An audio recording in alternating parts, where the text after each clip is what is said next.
Climate நல்லா இருக்குன்னு சொல்லிட்டு அன்னைக்கு ஒரு நாள் பெஸ்ட் நகர் பீச் வரைக்கும் போயிருந்தேன். அப்போ ஒருத்தர் பால் தூக்கி போட்டு வாங்க பால் கேம் விளையாடுவோம் அப்படின்னாப்ல. பால் கேம் என்ன பால் கேம் அப்படின்னா வாங்க நான் சொல்றேன் அப்படின்னு சொல்லிட்டு இந்த மாதிரி 7 பால் கொடுப்பேன். அந்த ஓட்டையில நீங்க போட்டீங்கன்னு வச்சுக்கோங்களேன், இந்த பெரிய பொம்மையை நீங்க எடுத்துக்கலாம். 6 போட்டீங்கன்னா மேல இருக்கிற பொம்மை, 5 போட்டீங்கன்னா அது கீழே இருக்கிற பொம்மை அப்படின்னாப்ல. உங்களால முடியும், பார்க்கறதுக்கு நீங்க ஸ்போர்ட்ஸ் மேன் மாதிரி இருக்கீங்க அப்படின்னாப்ல. ஏதோ சொல்றீங்க, சரி மக்களே நான் எத்தனை பால் உள்ள போடுவேன் அப்படின்னு சொல்லிட்டு உங்களால கெஸ் பண்ண முடிஞ்ச கமெண்ட்ஸ் சொல்லி வைங்க. ஃபர்ஸ்ட் பாலை போட்டுருவோமா? அடே கரெக்டா வந்துருச்சுப்பா, உண்மையாவே நான் ஸ்போர்ட்ஸ் மேன் தான் போலேன்னு சொல்லிட்டு செகண்ட் பாலை எடுத்து விட்டான் பாருங்க, சைடு வாங்கிருச்சு பால்.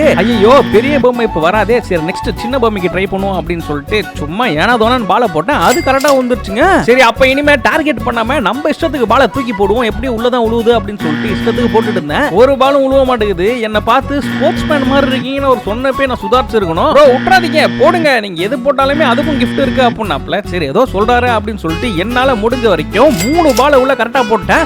என்ன கிஃப்ட்டுங்க அப்படின்னு கேட்டா அதோ தரேன் அப்படின்னு சொல்லிட்டு அங்கேயிருந்து ஒரு சின்ன மண்பானை எடுத்துட்டு வந்து கொடுக்குறாப்ல.